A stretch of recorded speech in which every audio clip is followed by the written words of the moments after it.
Every decade since the inception of the Super Bowl has had a Super Bowl you could argue defined that decade. The 2010s had the Seahawks versus the Patriots, the clash of the greatest dynasties at the time when the Steelers beat the Cowboys in '79. You can even make a case for Denver over the Packers in 1998. But today I want to talk about the Super Bowl that I believe not only defined the decade that it happened, but it set in motion 20 years of hell for the entire league. Super Bowl 36, the start of an empire.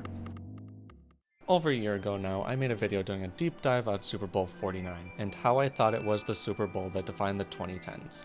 I figured I should turn it into a series and do one of these every year. Seeing as I started with the 2010s, I might as well just keep making my way backwards and talk about the 2000s. And would you look at that? I talked about the Patriots before, and here I am talking about them again. This should be the last one considering I wouldn't put either of the Super Bowls the Patriots lost in the 80s or 90s in the running to define those decades. The major change this time around is their opponent is the St. Louis Rams. With where the Rams were at this time as a franchise, I think it only makes sense to talk about them first. I'm Nick Bolas, and let's dive into the Super Bowl that defined the 2000s.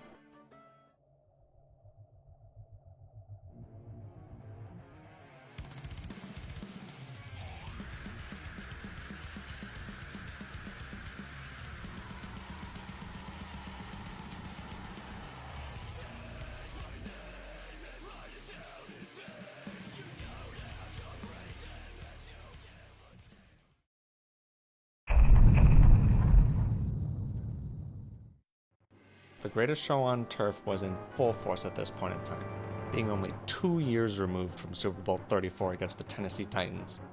Granted, the previous season, they stumbled a little bit with Kurt Warner breaking his hand midway through the season, missing 5 games, with Trent Green having to come in for 3 games, and the defense being statistically the worst in the league, surrendering a league-leading 471 points, most ever for a team with a winning record, leading to them coming in second in their division before losing to the Saints in the wild card round.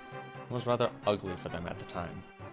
But they came back looking like the greatest offense to take the field, having 6 offensive players being voted into the Pro Bowl, being Kurt Warner, running back Marshall Faulk, receivers Isaac Bruce and Torrey Holt, offensive tackle Orlando Pace, and guard Adam Timmerman. On top of that, cornerback Amos Williams was voted to the Pro Bowl.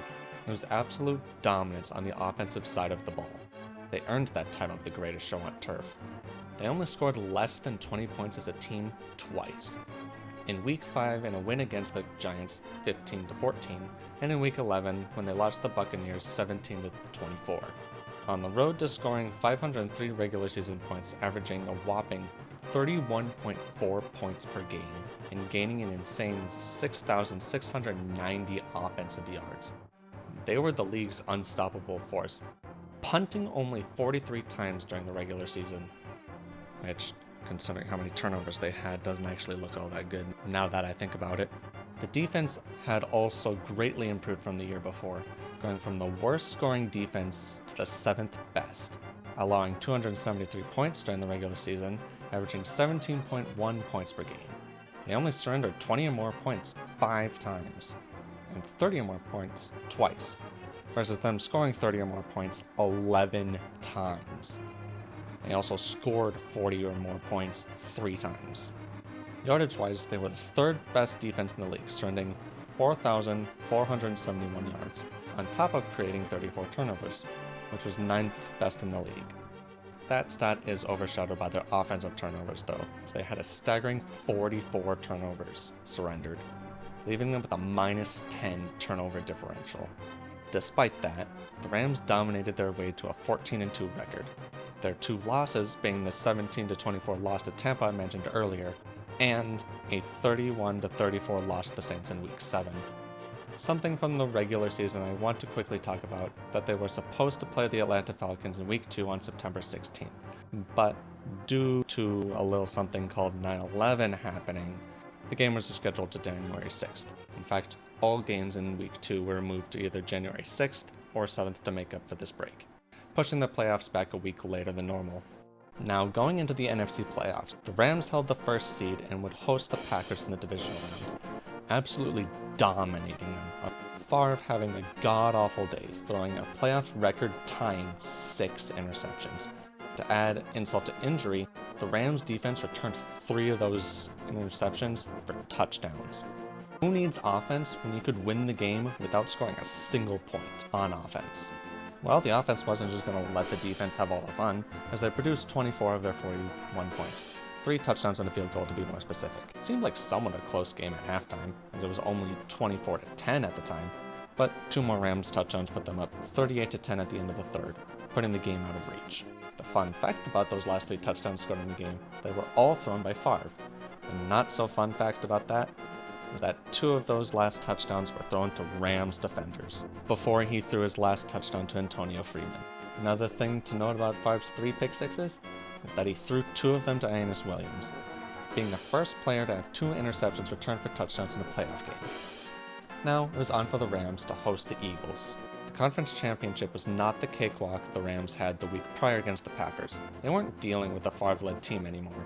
Instead, they were playing a hard-nosed defense spearheaded by a freak of nature named Brian Dawkins. On top of the fact that Eagles cornerback Donovan McNabb was much safer with throwing the football. We had a game on our hands, with the Eagles having a 17-13 lead at halftime. The Rams' defense would smother the Eagles' offense in the second half, not allowing much of anything, as the offense ate away at the Eagles' stingy defense on their way to take a 29-17 lead with just under 7 minutes left. Then, after being shut out for just over a quarter and a half, the Eagles finally put a drive together. After starting near midfield and cutting the Rams' lead down to 5 as they made the score 29-24. Unfortunately for the Eagles, that would be the final score, as although they had 2 more chances to try and take the lead, Eagles were unable to rally and score, sending the Rams to their second Super Bowl in 3 years. Meanwhile, when this was all happening for the Rams, a storm was brewing in the AFC.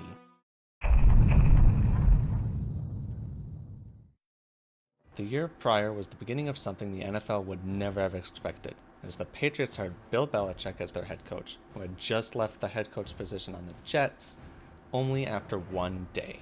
It's not a pretty start, as they went 5-11, being dead last in the AFC East, under the iconic QB coach duo of Belichick and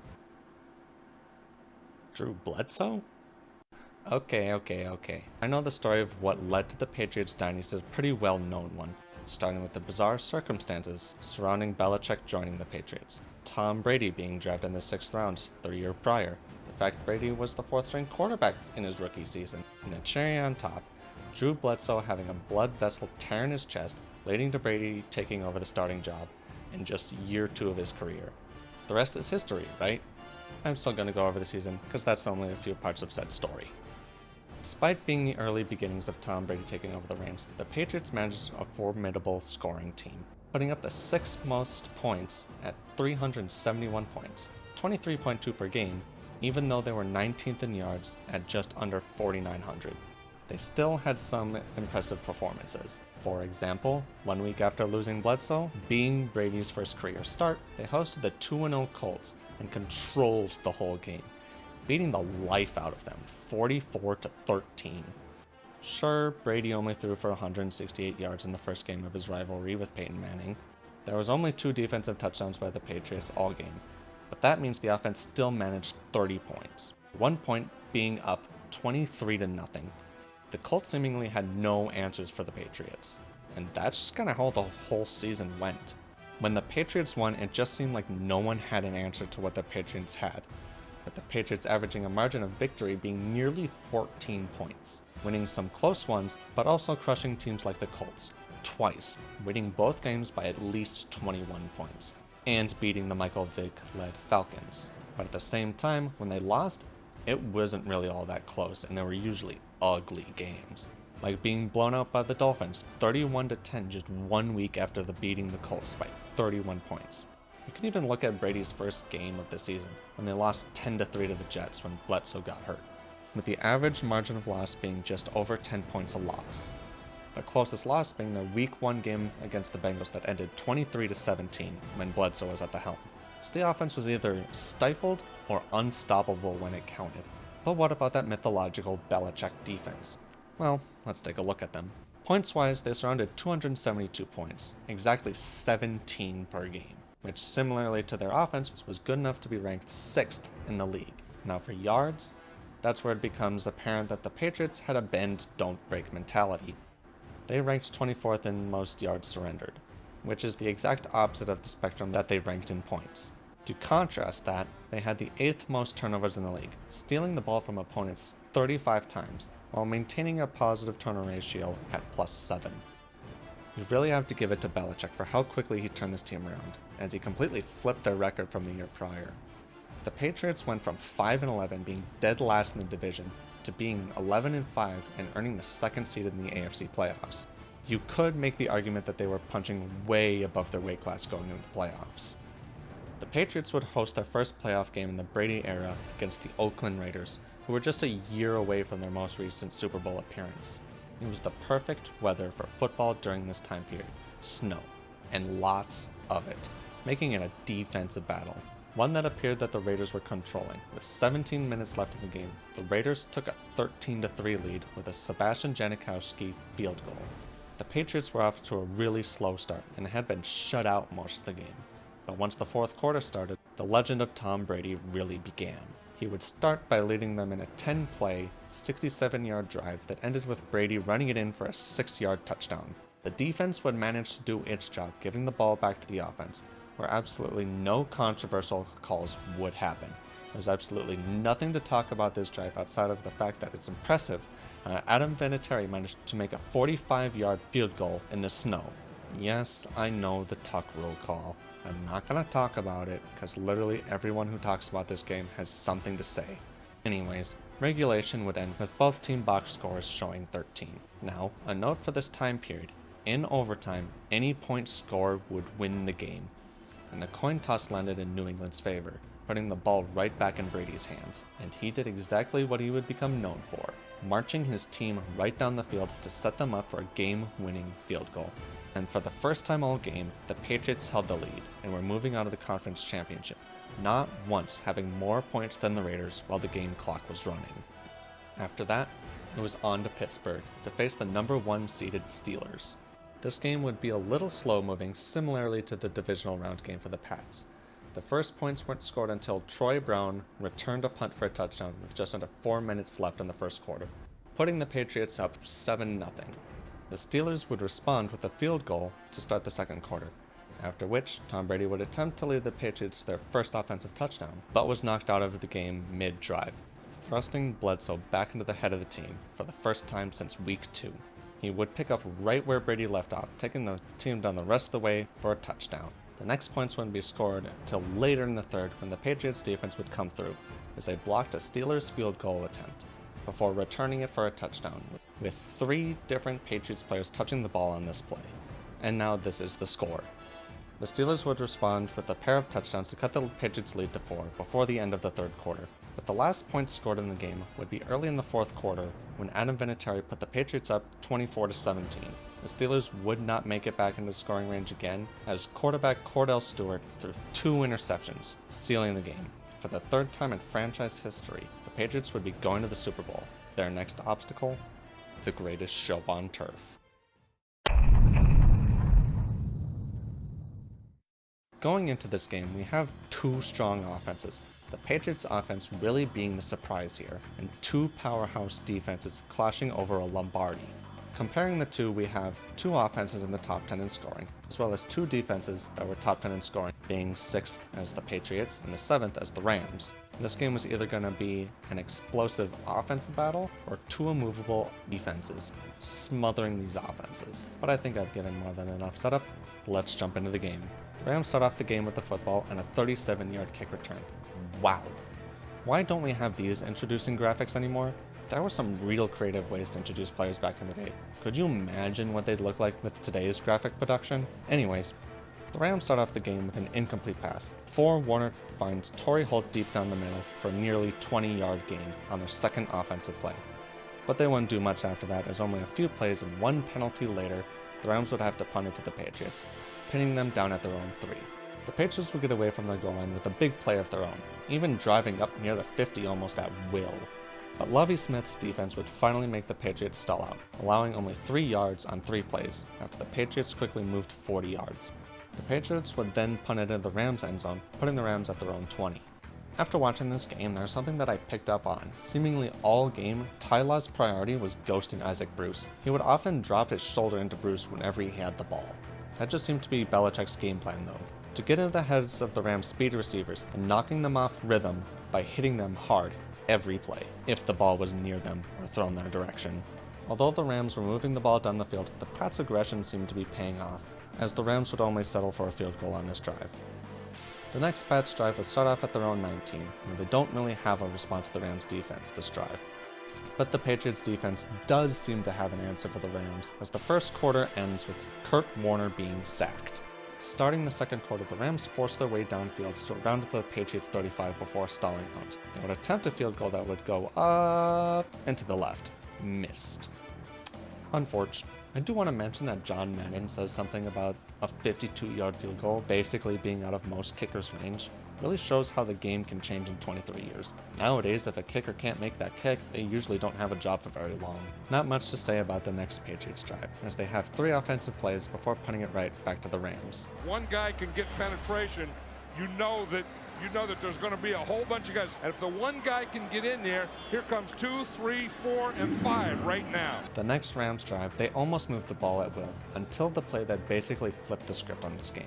Vrabel shoots like a bat out of hell to pressure Warner, quickly gets rid of the ball, tossing it right in the hands of Ty Law, who runs it all the way for a pick 6, swinging the game from 3-0 Rams to 7-3 Patriots. The Rams get the ball back, and as they have been all game, they manage to move the ball with ease. Even still, they stall out and have to kick the ball back to the Pats.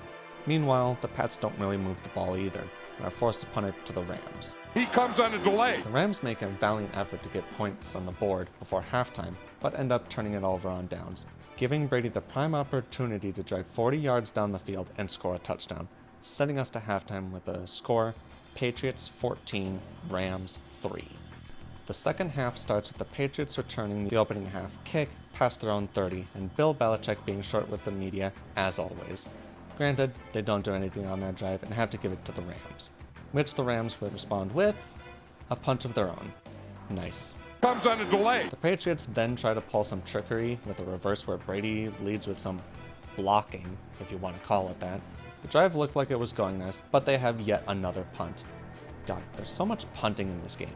Not quite the exciting shootouts we've gotten accustomed to in recent memory. Just ignore Super Bowl 53. Wait a minute. Anyways, the Rams start their drive, and Warner threw another pick. Also, wow, did teams just not care about saving their timeouts? Because the Pats and Rams burn a total of 3 timeouts before the end of the third quarter. The Pats drive close enough to get a field goal, and start the fourth quarter 17-3 Patriots. The fourth quarter is where things start to pick up, as the Rams finally put a real drive together. And there's another Patriots defensive touchdown. Actually, wait, never mind. Ref ball came into effect, and it got overturned on a holding call, where, yeah, I mean the guy pretty much tackled Marshall Faulk to the ground, but come on, it was a play-action play. Well, afterwards, the Rams would finally score their first touchdown to cut the Patriots' lead down to 7. How did the Patriots respond? With a punt, obviously. Now, what do you think Ty Law's thinking when he sees 270 pounds of meat coming at him? The Rams basically respond by letting the Patriots continue to beat the shit out of Warner. I mean, he was seriously getting smacked around all day. The Rams receivers too, as Holt gets smacked on 3rd and long, so the Rams punt it back to the Pats. Don't mind the broadcast cutting the replay of the tuck rule play short during the intermission. Both the Rams and the Patriots used all their timeouts before the 4-minute mark, so as the Patriots start their drive, the Rams have no way to stop the clock, and the Pats try to burn some clock, which they do to some degree as they get it down to the 2-minute warning before having to, you guessed it, punt it away. Then the Rams do what they do best, move the ball at will. Warner carves the Stendy Pats defense with ease, starting with a 17-yard pass to Zahir Hakim, before a nice quick pass to Yo Murphy for an 11-yard gain, finishing the drive with a 26-yard catch and run by Ricky Prohl to tie the game with a minute 30 left, and then the Dynasty begins. Chances are you know how the last drive of this game plays out, but in case you don't, I'll go through it play by play for you. The Rams kick the ball to the Patriots, where they only get the ball to their own 17-yard line. Meanwhile, in the broadcast booth, football legend John Madden is suggesting that the Patriots just run the clock out and play for overtime. But that's not the type of decision making that dynasties are made of. So, to start, Brady quickly tosses the ball to Redmond, who picks up a 5-yard gain, and again on the next play where Redmond picks up 14 yards. Then Brady makes his third straight pass to Redmond for an 11-yard gain, getting out of bounds to stop the clock. It's at this point Madden calls out Lovie Smith's defense for not getting pressure or blitzing Brady just as they then blitz, forcing Brady to just throw the ball away, narrowly avoiding a sack. The very next play would put them near field goal range, as Troy Brown gets a huge catch, placing the Patriots at about the Rams' 36. Brady would throw the ball one last time to Wiggins, for roughly a 6-yard gain as the last play the offense would run. Adam Vinatieri would then jog his way onto the field and kickstart a dynasty. The clock hit 0 as the ball sailed through the uprights, and the Patriots won their first Super Bowl as a franchise, putting a historical run in motion. And despite only completing 16 passes for 145 yards, Tom Brady would be crowned as the Super Bowl MVP over Ty Law. I guess they did have the same number of touchdowns, and Brady did lead 3 scoring drives, so fair enough. When I first conceptualized this series and made the Super Bowl 49 video, it was just meant to be the Super Bowl that defined that decade, but this might be the only one that defines the next 20 years afterwards, as 2 years later, the Patriots would be the first team since the Denver Broncos to win back-to-back Super Bowls, beating the Eagles and the Panthers. They would go to 4 Super Bowls in 7 years and 9 over the course of the next 20 years, winning 6 of them. Meanwhile, the Rams would proceed to fall apart over the next few years. If you want a full breakdown of the Rams' collapse, I would suggest go and watch the collapse video that Secret Base made on The Greatest Show on Turf. It's a great listen. It would be a good while before the Rams would regain the relevance that they once had. They wouldn't be considered Super Bowl contenders until Sean McVay turned Jared Goff into a gunslinger in 2018, and they wouldn't make it back to the Super Bowl until 2019. They suffered the lowest of lows in that time, as they had multiple top 5 picks during that long down period. And that is how this historically Super Bowl and its fallout would play out. But what do you think? Is there a Super Bowl between 2000 and 2009 that was somehow more decade-defining than Super Bowl 36? I doubt it, but I'd like to hear if someone thinks otherwise. I plan on doing a video like this every year going all the way back to the 60s, and by the time 2030 comes, I'll be able to make a deep dive on the Super Bowl that defined the 2020s. For now, I've been Nicobolas, and thank you for watching.